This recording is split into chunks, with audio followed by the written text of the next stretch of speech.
Buat pejabat-pejabat kau yang merasa kau masih punya duit, kau masih punya jabatan, lu bisa main perempuan sesuka hati. Kau tanda mulut saya hamba Yesus Kristus. Kau tidak bertobat, kau dapat hukum, kau celaka, kau masuk neraka.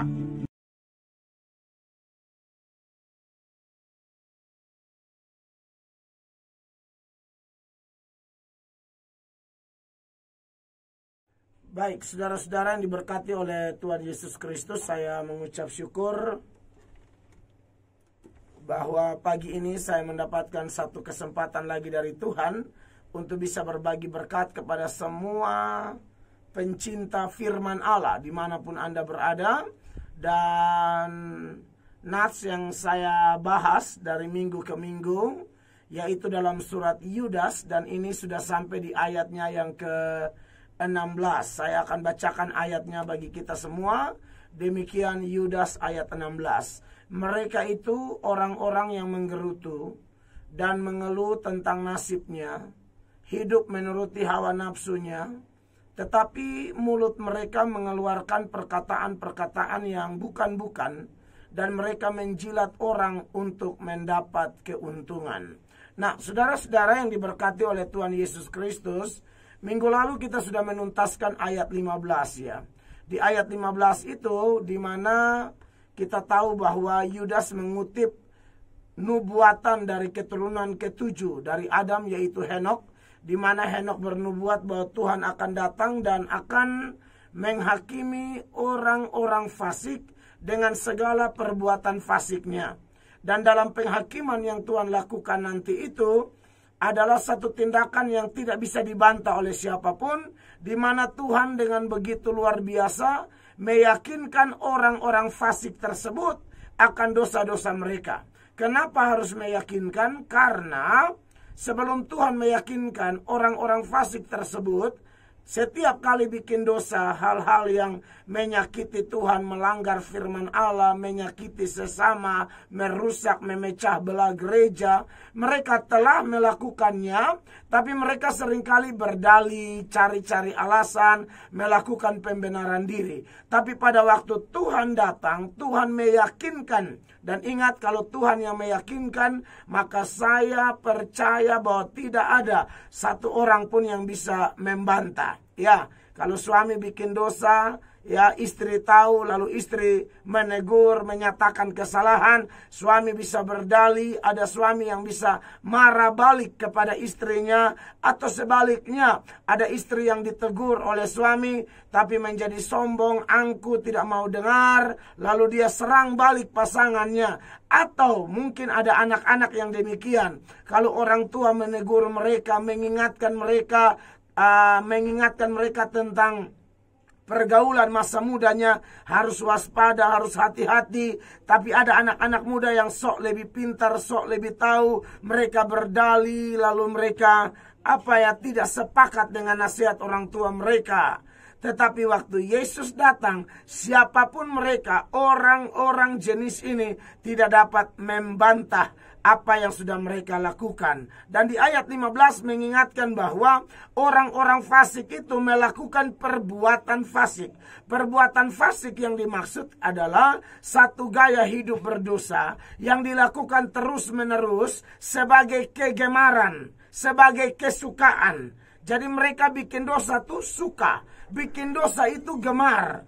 Nah, saya perlu menekankan ini berkali-kali kepada kita semua, karena sekalipun kita sudah terima Tuhan, Tuhan ada dalam diri kita, Roh Kudus ada dalam diri kita, tapi kita tetap manusia biasa, dan kita masih bisa ada potensi jatuh dalam dosa. Kalau kita tidak waspada, kita tidak berjaga-jaga, maka siapapun, mau pendeta, pelayan, majelis, tidak ada yang kebal dengan persoalan ini. Hanya saya perlu tekankan bahwa kalau orang Kristen yang betul-betul sudah ada Roh Kudus, ya punya prinsip hidup, sekali Yesus tetap Yesus, sekali maju tetap maju. Kalaupun saudara-saudara dia jatuh dalam dosa entah apa, dia tidak akan senang, dia tidak akan suka.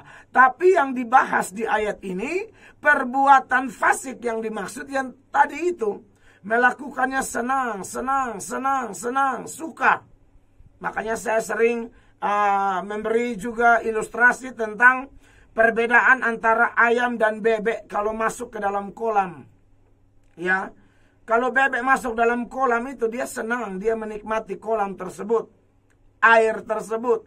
Dia akan semakin betul-betul menikmati. Tapi kalau ayam jatuh ke dalam kolam, dia akan cepat-cepat keluar. Dia memang basah, tapi dia keluar. Itu jenis orang-orang yang sebenarnya sudah dalam Tuhan, tapi terus berjuang, bergumul, berjaga-jaga, dan satu dan lain hal dia jatuh, tapi dia tidak sejahtera, dia tidak tenang. Raja Daud dalam Mazmur 51, kalau Anda baca tentang Mazmur pengakuan dosa Daud ketika dia jatuh dengan Batsheba, lalu Nabi Nathan datang untuk menyatakan kesalahannya, menegur dosanya. Kemudian dalam pengakuan dosanya, Raja Daud minta Tuhan bangkitkan kegirangan yang ada padaku. Artinya apa? Selagi dia menyimpan dosa itu, yang ada adalah tekanan, tidak sukacita. Sekalipun fasilitas sekeliling dia itu fasilitas istana, makan minum semua, duduk di tahta pakai mahkota emas, dikelilingi dayang-dayang, dia bertitah saja apa yang dia mau terjadi.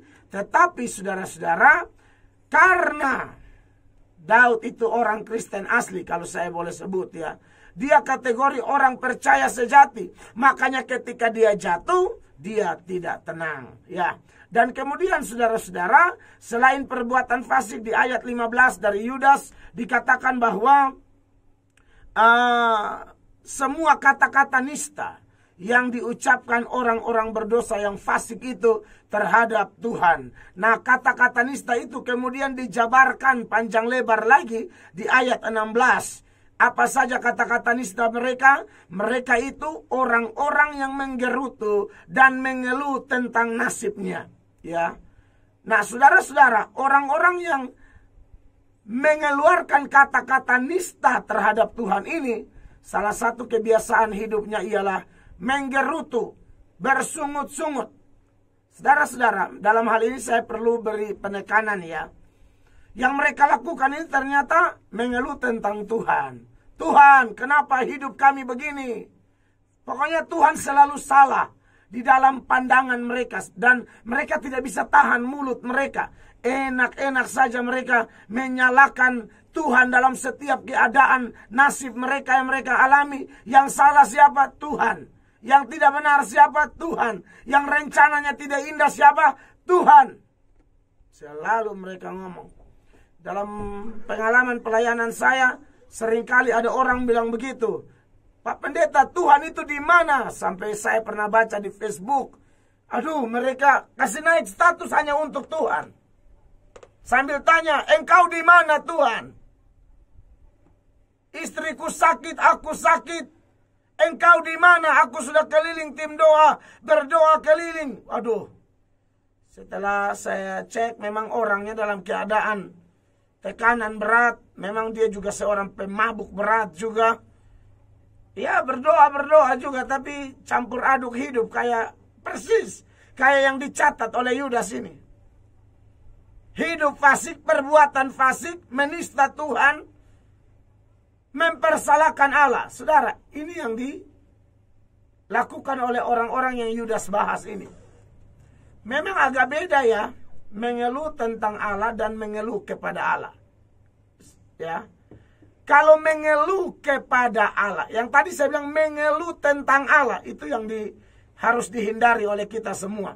Kenapa hal ini perlu kita sampaikan? Karena saya bilang orang percaya kan juga ada potensi salah dalam berbagai hal. Dan salah satunya bisa juga ada saat di mana jangan-jangan kita mengeluh tentang Tuhan. Kalau mengeluh kepada Allah, saya pikir tidak ada masalah. Seorang teolog namanya Thomas Manton, dia mengatakan kalau tidak boleh mengeluh kepada Allah, maka tidak ada tempat bagi doa. Kan doa itu kita mengeluh kepada Allah, Tuhan, ini keadaanku. Tapi dengan penuh hormat. Dengan posisi kita ini ciptaan, sedang kasih tahu beban-beban, masalah-masalah dalam rumah tangga, pekerjaan, ekonomi, pertobatan, ya, sedang bergumul buat suami yang belum bertobat, istri yang belum bertobat, anak yang belum bertobat, lingkungan yang jahat, pejabat-pejabat yang kurang ajar. Lalu di sana kita lagi mengeluh kepada Allah. Tuhan, kasihani kami Tuhan. Ampuni pemimpin negeri kami Tuhan. Ampuni kami yang sudah Kristen tapi hidup kotor Tuhan. Nah, kita boleh mengeluh kepada Allah. Tapi yang perlu dihindari adalah mengeluh tentang Allah. Ya. Harusnya kita meneladani tokoh-tokoh Alkitab yang sebenarnya mereka punya masalah lebih berat seperti Ayub. Tapi dia tidak mengeluh, dia tidak berkata-kata yang menyakiti Tuhan dalam bencana mendadak, bencana beruntun, bencana mengerikan. Yang Ayub alami itu, Ayub berkata, aku datang dengan telanjang, aku kembali dengan telanjang. Tuhan yang memberi, Tuhan yang mengambil. Terpujilah nama Tuhan. Nah, itu yang Tuhan cari. Ya, Efesus pasalnya yang ke-5 ayatnya yang ke-20. Itu yang harus kita lakukan sebagai orang percaya. Bukan seperti orang-orang fasik ini, saudara-saudara. Alkitab mengajarkan kita mengucap syukur. Bukan marah-marah kepada Allah, protes ini itu lalu mempersalahkan Allah. Efesus 5 ayat 20 mengatakan, ucaplah syukur senantiasa atas segala sesuatu dalam nama Tuhan kita Yesus Kristus kepada Allah dan Bapa kita. Ya, segala sesuatu. Ini mirip saudara-saudara bunyinya dengan tulisan Paulus yang lain dalam 1 Tesalonika 5 ayatnya yang ke-18. Saya dan saudara kita tahu kok masalah yang kita alami, corona lah, yang karena corona dampaknya bisa ke ekonomi, pekerjaan. Tapi anak Tuhan yang baik mempunyai lifestyle, mempunyai gaya hidup seperti Efesus 5 ayat 20, 1 Tesalonika 5 ayat 18, mengucap syukurlah dalam segala hal. Bukan hanya enak-enak, bukan saat sehat, bukan saat semua keadaan cocok dengan mau kita.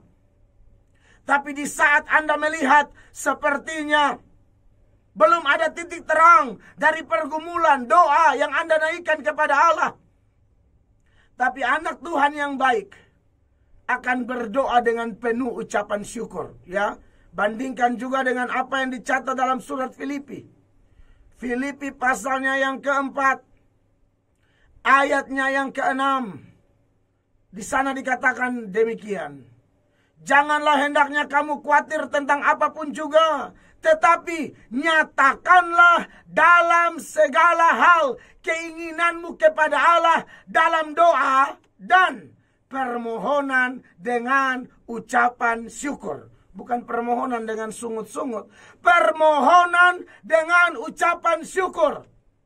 Tuhan, hamba sedang sakit Tuhan, tapi hamba percaya Allah Maha tahu. Kalau sakit ini gara-gara dosa, terpujilah namamu, karena Engkau Allah yang suci, Engkau Allah yang adil. Saya kunjungi umat jemaat Tuhan tadi malam dalam talk show saya bersama youth, kaum muda. Kami bicara tentang cinta beda agama, pasangan beda sinode, segala macam kita tanya jawab. Namun sebelumnya saya pergi mendoakan jemaat Kristus yang sedang sakit. Saya pergi pertama, beliau tidak ada. Saya bilang saya selesai khotbah saya kembali. Ya, karena memang kami gembala, saudara. Gembala ya begitu, ya. Dan kami pergi kembali dan saya pergi kalau kunjungi jemaat itu memang waktunya saya mendengar. Saya tidak banyak ngomong di situ. Kalaupun ngomong yang sifatnya menguatkan dan itu harus dasar firman. Titik. Saya tidak mau ngomong komentar yang tidak-tidak. Pokoknya back to the Bible. Ya, maka waktu ngomong sebelum saya kasih komentar ayat segala macam, jemaatnya bilang ini gara-gara dosa saya, Pak. Ya, karena adalah pelanggaran katanya. Sudah tidak setia lagi dengan Tuhan. Saya diam aja. Saya bilang, Bapak dan Mama, saya tidak berani omong apa-apa lagi. Saya kan khotbah nih. Gembala saudara, ini bukan cuma khotbah di gereja kita. Mau radio, Facebook, YouTube, segala macam kita pakai. Jadi, media untuk memberitakan Injil. Jadi saya tidak omong apa-apa lagi. Mereka tertunduk dan mereka bilang, amin Bapak, amin. Oke, no comment ya. Akhirnya kita berdoa. Tapi mereka yang saya salut tidak mempersalahkan Allah. Nah itu yang bagus. Ya, saya salah. Nah itu. Jadi kalau orang Kristen yang baik, bukannya tidak pernah salah, bukannya tidak pernah jatuh, tapi kalau sudah jatuh bukan ngomel-ngomel Allah dan tanya di mana engkau Tuhan. Tuhan, ini saya sudah tumbuh kau di kepala nanti. Tanya lagi Tuhan di mana. Saudara, Tuhan pasti ada lah. Kita jangan kayak orang Israel juga yang saya sering tunjukkan ayatnya di Keluaran 17 ayat 17 itu. Ini Keluaran 17 ayat 7. Ini bangsa yang selalu melihat pertolongan Tuhan Allah. Mujizat demi mujizat, 10 tulah. Itu kalau bukan mujizat apa coba? Air jadi darah, hujan es, belalang, lalat, pikat, penyakit, sampar, segala macam. Itu apa kalau bukan mujizat? Sampai kematian anak-anak sulung, laut Kolsum terbelah, tiang awan, tiang api, mana sorgawi, burung puyuh datang hinggap di kemah-kemah mereka. Apa yang kurang? Tapi hanya masalah air minum, saudara.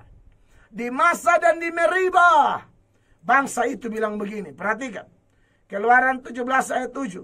Dinamailah tempat itu Masa dan Meriba, oleh karena orang Israel telah bertengkar, dan oleh karena mereka telah mencobai Tuhan dengan mengatakan, adakah Tuhan di tengah-tengah kita atau tidak? Saudara, bayangkan, ini orang kurang ajar atau tidak model begini?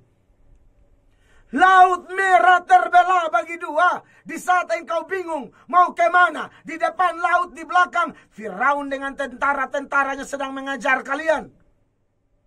Maju kena, mundur kena, kiri kanan, tidak ada jalan. Tapi di situ sorga bertindak, Allah Yahweh bertindak. Selesai itu laut. Masa hanya air, Tuhan proses sedikit, protes, tanya Tuhan di mana? Waduh, saudara-saudaraku, semua pendengar setia, teman-teman di Facebook, teman-teman di radio, di pasar-pasar, di rumah-rumah, dimanapun Anda sedang dengar firman Allah ini, jangan mengeluh tentang nasibmu, tapi percayalah Allahmu hidup, Dia turut bekerja dalam segala perkara untuk mendatangkan kebaikan bagimu dan bagiku, asalkan Anda dan saya mengasihi Dia, meyakini bahwa kita menjadi Kristen, kita bisa percaya karena kita terpanggil sesuai dengan rencananya. Orang model begini tidak gampang marah-marah kepada Tuhan. Yang ada dia bersyukur walaupun sulit, walaupun corona, walaupun ekonomi, usaha bisnis harus mengalami stagnan, kemacetan, penurunan pendapatan dan lain sebagainya. Tapi Anda tidak akan kasih salah Tuhan. Anda akan mengklaim itu Roma 8 ayat 28. Jadilah Kristen dewasa. Jangan jadi Kristen yang nama ada di gereja, sering ikut melayani, tapi karakteristik fasik. Seperti Yudas ayat 15 tadi dan 16. Menggerutu saja. Ya, saudara, ini saya beri peringatan keras ya. Sebab kalau Anda bandingkan lagi dengan bilangan 21 itu. Ayat 4, 5, 6. Ya. Itu bangsa mereka mulai protes Tuhan Allah, protes Musa, ya protes padang gurun, jalan yang Tuhan pilih, ya menghina mana sorgawi yang Allah beri. Akhirnya apa? Tuhan berespon cepat. Ular-ular tedung keluar, pagut mereka semua. Makanya kemudian Paulus di dalam 1 Korintus ya, pasal 10 mulai ayat 9, Paulus ingatkan lagi sambil berkata bilang begini saudara. Dan janganlah kita mencobai Tuhan seperti yang dilakukan oleh beberapa orang dari mereka, sehingga mereka mati di pagut ular.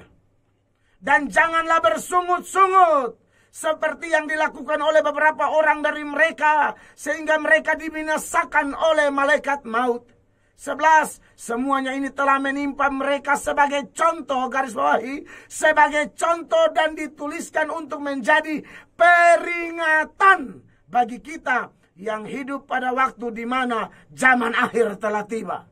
Ya, orang hari terakhir harusnya semakin cinta Tuhan, mulut, hidup, hati semua diserahkan bagi Allah, bukan semakin kurang ajar kayak orang-orang yang Yudas singgung ini atau yang Paulus singgung. Ya, saudara, ini saya bicara apa adanya. Hari semakin dekat, bukannya semakin cari Tuhan, semakin ini yang saya selalu suarakan terus-menerus. Tuhan mengasihi saudara, makanya Tuhan kasih dengar ini firman. Kekasih-kekasih Tuhan. Jadi mari ya, saya dan saudara introspeksi diri ya. Syukuri apa yang ada ya. Bandingkan dengan keadaan yang lebih buruk. Orang lain, saudara susah setengah mati, tapi pasti adalah sesuatu yang bisa Anda renungkan. Saya baca komentarnya Zinedine Zidane, pesepak bola yang sekarang menjadi pelatih Real Madrid. Dia pernah menangis sejadi-jadinya karena tidak ada uang beli sepatu bola. Tapi satu kali dia jalan, dia lihat orang tidak punya kaki dua-dua. Dia bertobat di situ. Maksudnya bertobat dalam artian dia tidak berani lagi bersungut-sungut. Saudara, dia menangis karena tidak ada sepatu bola. Tapi waktu dilihat orang tidak ada kaki dua-dua, dia menangis sejadi-jadinya. Dia stop bersungut-sungut. Saudaraku, coba bandingkan dengan keadaan yang lebih buruk. Mau corona, mau apa, makan minum masih ada toh. Saudara pernah cek orang-orang di Afrika sana, minta maaf, mau makan saja harus antrian di belakang sapi. Sapi buang air, mereka makan itu tai sapi. Susahnya setengah mati. Jadi kalau masih ada makan, minum, jangan protes suami, protes istri. Mama, tidak ada sayur lain kah? Mau sayur lain dari mana? Bapak juga hanya duduk dari pagi sampai malam, cerita-cerita politik, bahas. Ini sekarang DKI sudah berat. Kau tidak pikir Kupang sini kau urus DKI. DKI ada yang urus. Saya kalau ketemu dia tidak pikir dia pun diri. Dia pikir DKI, dia pikir Palembang. Di Palembang ada orang Palembang. Bukannya tidak boleh kalau kau pikir begitu. Mendingan berdoa. Ini keluar dari pagi sampai malam, pulang tidak bawa hasil apa-apa. Protes sayur kangkung, protes sayur bayam, protes daun singkong sambil berkata, Mama dari hari ke hari kita daun-daun terus. Kita kambing ke Mama. Ini orang. Bayangkan dengan orang-orang di Ethiopia sana. Yang saya singgung tadi, kelaparan. Saya pernah lihat beritanya, waduh, mau makan saja harus baku rampas kotoran sapi.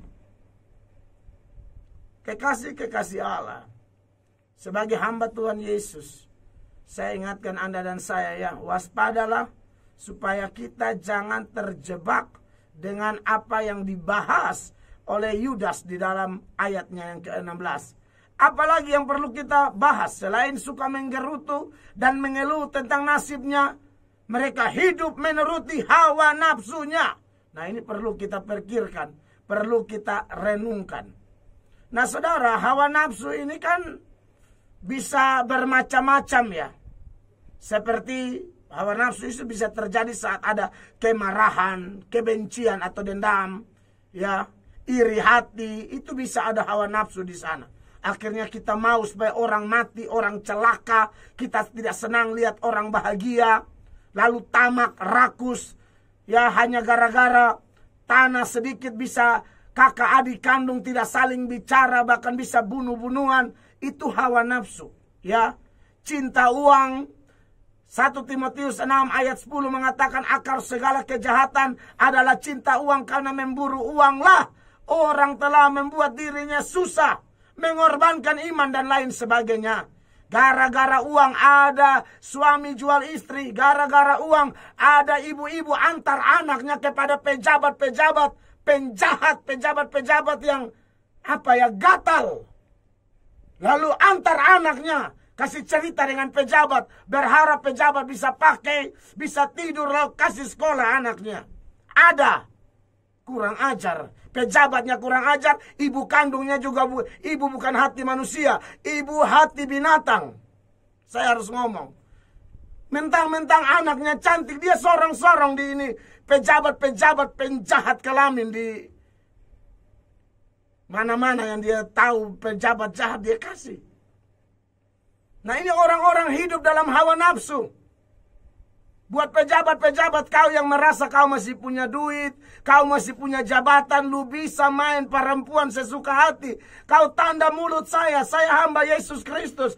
Kau tidak bertobat, kau dapat hukum, kau celaka, kau masuk neraka. Ini orang-orang kurang ajar sekali. Ya, saya akan bicara terus. Kasihan, apalagi kalau kami ini terjadi di kota Kupang yang notabene kantong Kristen, gereja di mana-mana, per 100 meter gereja, per 200 meter gereja. Tapi orangnya kayak ini di ayat 16, hidup menuruti hawa nafsu, cinta uang, dunia seks. Mereka diikat oleh itu. Ini saya harus bicara apa adanya. Tuhan sudah mau kembali lagi, kita tidak, ini dunia ini Tuhan kasih hancur semua. Kalau Anda tidak bertobat, dari mana kita tahu? Mari saya tunjukkan ayatnya. Dia tuntut kita hidup saleh. Dia tuntut kita bertobat, takut akan Dia. 2 Petrus pasal 3, ya. Mulai ayat 10. Saudara lihat ayat-ayat ini ya. Tetapi hari Tuhan akan tiba seperti pencuri. Pada hari itu langit akan lenyap dengan gemuruh yang dahsyat, dan unsur-unsur dunia akan hangus dalam nyala api, dan bumi dan segala yang ada di atasnya akan hilang lenyap. Jadi, jika segala sesuatu ini akan hancur secara demikian, betapa suci dan salehnya kamu harus hidup. Yaitu kamu yang menantikan dan mempercepat kedatangan hari Allah. Pada hari itu langit akan binasa dalam api dan unsur-unsur dunia akan hancur karena nyalanya. Dan seterusnya. Jadi kekasih Allah, ini kebenaran. Masih maukah Anda dan saya ikut hawa-hawa nafsu? Dan juga kau pejabat-pejabat kecil yang jilat pejabat besar. Dengar, kau juga ikut, kau punya model dulu di kampung tidak tahu apa-apa, hidup susah. Majelis gereja lah ikut berdoa. Karena lihat pemimpinnya gatal, dia juga ikut style kayak begitu. Tapi ada juga pejabat-pejabat yang takut Tuhan. Bahkan ada yang dorong-dorong istri orang. Itu bapak panggil itu. Bapak panggil, ayo pergi. Kau pikir ini ibu punya model muka kayak kau, muka penjahat. Ya, hidup jahat sekali. Saya harus ngomong, Anda bikin malu nama Tuhan di kota ini. Di negeri ini. Di kantor-kantor orang punya baselingku itu kayak, aduh, kasihan ya. Tapi nanti mereka, di gereja mereka yang pegang mikrofon. Mereka yang ngomong, atur acara. Pendetanya juga tidak teliti juga, hanya mungkin mau terima perpuluhan saja, tidak seleksi. Ini yang pegang mic, ini penjahat atau orang baik. Harus ngomong. Saya tidak pusing, saya aduh, apalagi kau gereja dan saya tidak peduli kau. Kalian mau melayani Tuhan, kau mau apa, cari apa? Hidup harus takut Tuhan. Nah, saudara-saudara yang diberkati oleh Tuhan Yesus Kristus. Saya sering nih, khotbah-khotbah kayak begini.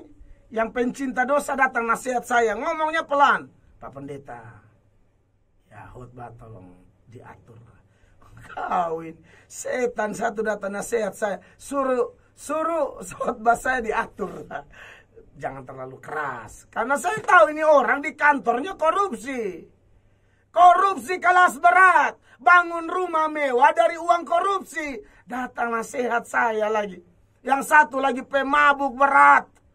Datang, Pak. Memang khotbah sudah kebenaran. Cuman tolong nada. Nada apa? Nada cinta. Saudara, tidak ada istilah. Lu kau jangan datang nasihat. Nasihat kau punya pendeta sana. Kekasih Tuhan. Ini semua perlu kita bahas. Karena begini.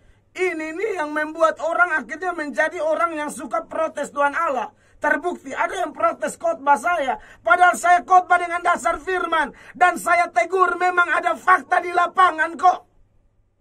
Saya bukan pendeta yang sengaja tidak tahu. Saya tahu dan saya harus tegur.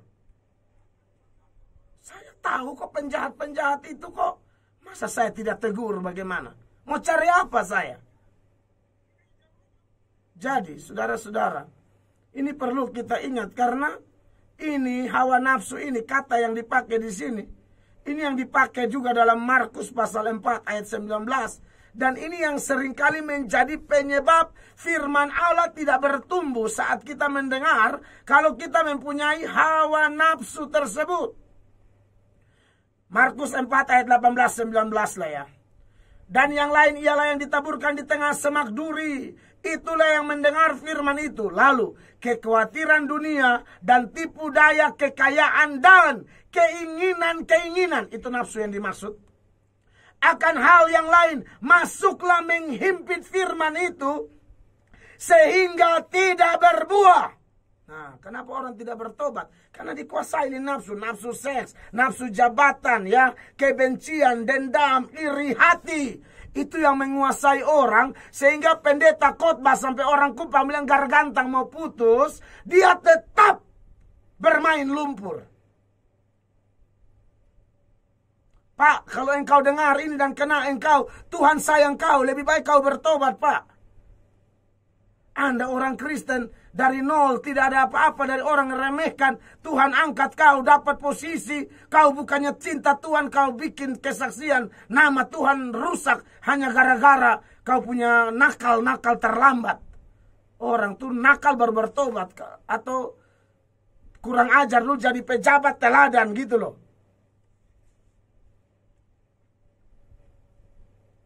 Anda tanya, ini doa untuk, ini khotbah untuk siapa? Siapa saja yang merasa khotbah ini untuk kau? Selesai.